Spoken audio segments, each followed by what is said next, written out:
khumuka isiqoko khumuka umakarapa mataconsele entshebeni ilephu siyaqandula.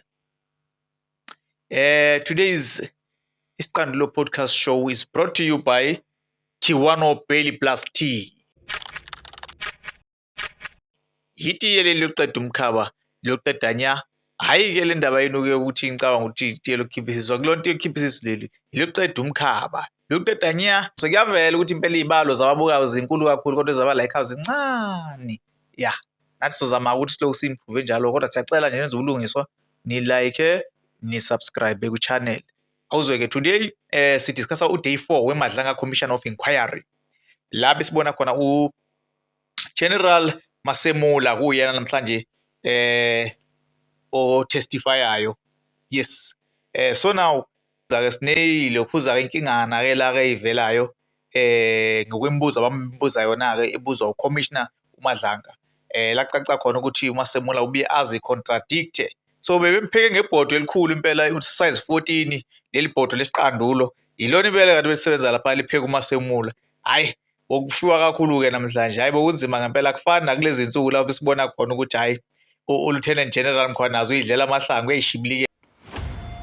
Angimnyonyobeli umuntu esadini ngemqondo ngqo. Today hayi baba ubona ukuthi le ndoda iyajuluka manje Masemula khona la iziyakhuluma khona yathi hayi yena akekho umuntu ekhuluma naye embuzayo. So manje shuthi kuyacaca ukuthi hayi wena indoda lana iqonda ukuthi ayina advice ayina lutho shuthi ithembele kuyona ngqo shuthi that is why ke ibivuma iphutha layo iziyavuma yasho impela cha hayi cha ilenzile iphutha. Rational and inexplicable, and I emphasize what follows: encroachment into operational issues is now explained, blah, blah, blah. But what I focus on is you say the minister was encroaching onto your area of function. Now, just tell me how, especially in the face of what you said at the beginning, which is that you would not obey an unlawful instruction from the minister. Now, you say in so many ways that this was unlawful. Unlawful, why? Because it strayed onto your area of function. So why do you now suddenly talk the language of winding down in a phased manner, and no new dockets are to be given to the PKTT? Effectively, you are relenting to an unlawful instruction. And you have told us at the beginning, you will never do that. You will disobey an unlawful instruction. Can you please explain yourself? Thanks, Commissioner. Well, if you look back on the letter, it did say disestablish immediately. I refused to do that, hence I said to my team, don't do it. I come back, I seek audience. The audience don't come, and eventually when it comes, it's still insistence on to establish. And eventually when it comes, it's still insistence on to establish.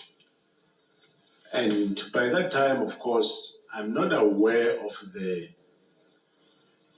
that the December operation gave effect to the disestablishment of the team.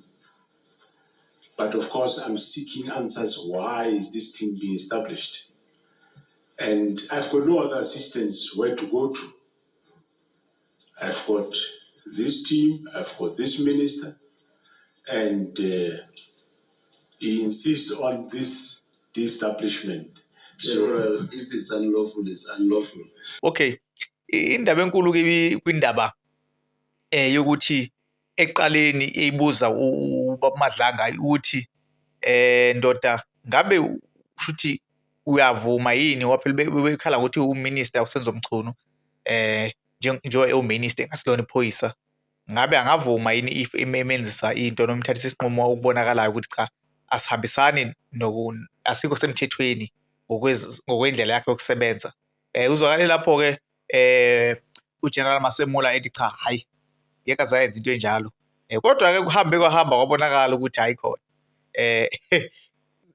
zithanda ukumhila la sebuzwa khona ukuthi ngabe ngempela wakusho ukuthi uyisholo yena wathi manaka le ndaba angiqale kahle uGeneral Fanny Masemula uthi yena ubuye ngomhla ka 14 January ebuya kwi-leave 2025. So ke uthe ngokubuya kwakhe nje ntambama uShadrack Sibiya wamlethela incwadi like mhlawumbe efana eyiplan, singasho sithi iyiplan or iproposed Lokhuza yokuthi ngabe bangayi disbandina kanjani Lokhuza, iLokhuza bangayihlakaza kanjani iLokhuza iPKTT, okusho ukuthi ke iLokhuza political killings task team le. So ubefika ngosuku nje afike ngalo umukele ngalo ncwadi uSibiya eneplan yokuthi iLokhuza ingahlakazwa kanjani. So ilapho ke avele waxakeka ke kushuthi mayichaza ukuthi ke le ndlela le ibibhalwe ngayo kubonakala ukuthi igunyazwe uLokhuza, bokuvela ukuthi igunyazwe uSenzo Mchunu njengominister wamaphoyisa. So iyasho ukuthi ke uGeneral Fanny Masemula was not satisfied with the plan or the proposed or the proposal ngenxa yokuthi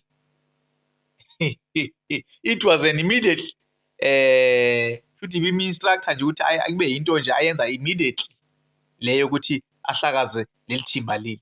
So ingakho-ke ukuthi uyilapho-ke avele waveza khona ukuthi ke ziyaphambana izinto ngoba sethi ke iyona nto emenze ukuthi ngoba manje bimi-instructor ukuthi lento ayenze immediately. So manje wangahambisana naye kanjalo-ke.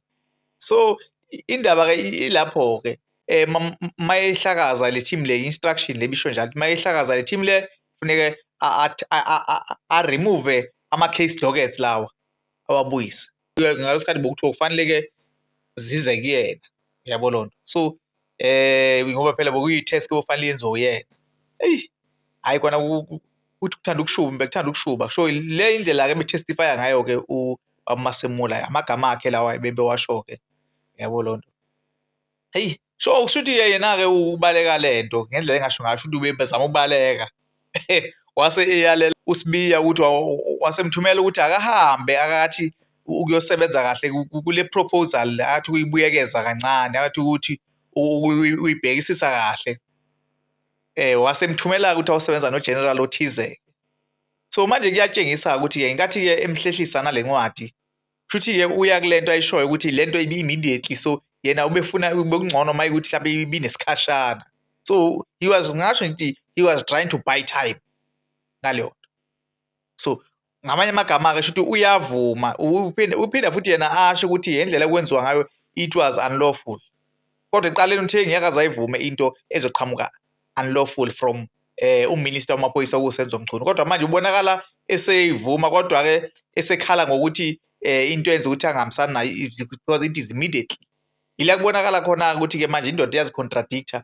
Ila esemcindezela khona ke uLokhuza uCommissioner Madlanga ukuthi ingani wena eqaleni uphendule wathi ngeke uzuyenze into engekho semthethweni. Manje yena ke usebaleka useyabaleka manje ukuthi hayi no anginabo abantu bengakhuluma nabo like mhlawumbe ngine team phela mina manje iyangixaka le une team kodwa manje futhi akekho umuntu bengakhuluma naye. So yeah, that is the problem ke sibhekene nayo ke namhlanje. So manje ke uyabona ukuthi ke le commission indlela esebenza ngayo ke iveza nokunye. Yes, ngenkathi ememezela uLokhuza umfokandonga umkhwanazi uLieutenant General Ndonga, General Shamase ngathi bememezela udaba lakhe shuthi indaba singasho nje sithi bezikhiwe phezulu nje zikhiwe phezulu ke. Now i-commissioner izifaka deep.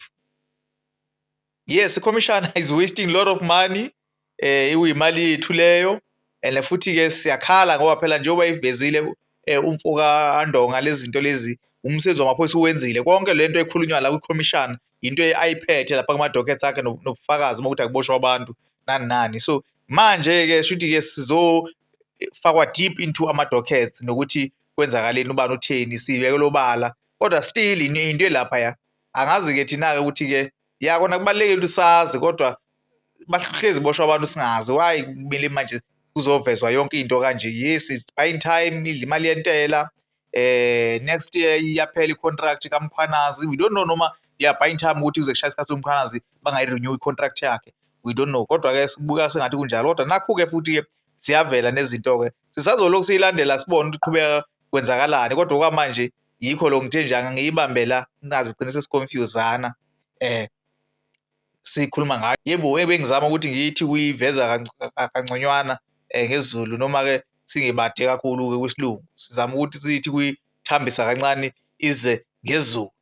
Sibonke bantu benkosi, kuyavela ukuthi-ke siphinde sibonge futhi impela ukuthi cha hayi siyabonga ngokusixhasa kwenu nawukhula we-channel. Sibonge impela nge-support impela nje kanjalo. Sicele impela nakulabo abanga-subscribe ukuthi benze ubulungiswa bekinezele lonke inobo subscribe, basubscribe, ba-like, ba-share ivideo. Kumnandi ukuba kule channel, isiqandulo. Siyanicela nje nenze lo bulungiswa.